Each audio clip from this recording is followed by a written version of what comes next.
like these, it grows continually until it fills our entire experience, our entire existence, and can bring us into the spiritual world. So, what is an upper reality? Well, the Kabbalists who have attained the totality of reality tell us that it consists of a particular quality. They tell us that we are created in exact opposite phase to the quality that exists in the upper worlds, and this is why we cannot perceive what's there. It appears as though there's nothing there at all. We know from the drawing that what we consist of, what the man or the person or the creature consists of, is egoism. That's what's inside of the box. And what's inside of the box is called the will to receive.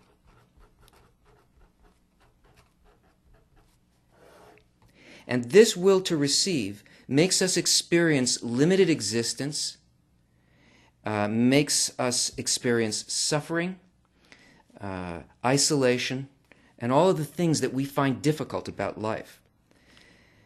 And what exists outside of this in the non-subjective condition of egoism is an objective reality that the Kabbalists tell us is the will to bestow. The will to bestow is unconditional altruism. In other words, the experience out here is unlimited existence, unbounded pleasure, and delight. And yet we can't feel this because we have no means to get there, or do we? There is a quality of the spiritual world that differs also in its quality from the physical world. In the physical world, movement, what would get us from one place to another, is purely mechanical.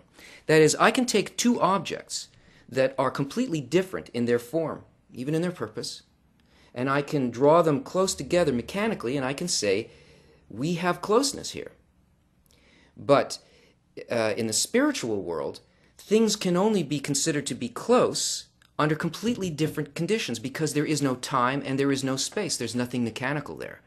The Kabbalists tell us that the spiritual world is made up only of feeling states, of spheres of influence that have to do with certain attributes, qualities, inner qualities, and that all movement in spirituality consists of similarity or dissimilarity between two feeling states or two qualities. In other words, we can see this in friendship. If my friend takes a certain delight in comedy and I don't care for comedy, I'm just a serious person, then it's not very likely that we're going to be very close friends. If I hate comedy, then we are considered to be distant. But if I love comedy and I love the same comedians and the same films that they did, then in this respect of the love of comedy, my friend and I are close in that feeling. In other words, in spirituality, if two attributes, two feelings are similar, they're considered to be close. If they are different, they're considered to be distant. But, and this is the most beautiful and precious thing for us, the thing that can actually move us from the physical into the spiritual, and that is that if they have exactly the same quality and purpose and intention, then they are the same thing. They are bonded, connected.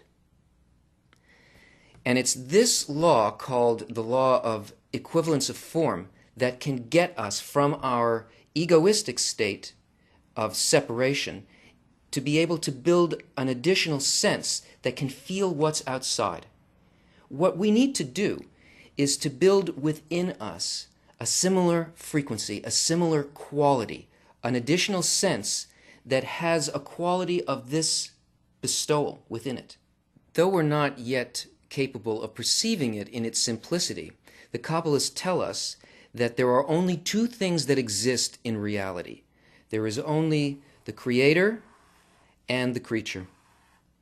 Everything that we perceive is simply the quality of the Creator and the qualities of the creature.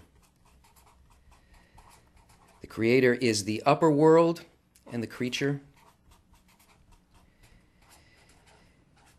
is the lower world.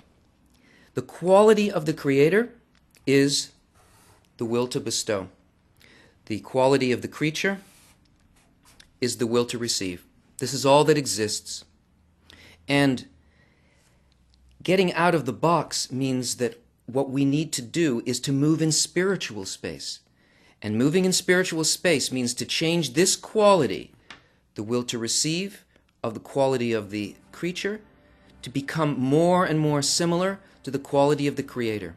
The way in which all of reality has been hidden from us through a descent through these worlds, well, these worlds are only made up of ratios of the will to receive against the will to bestow.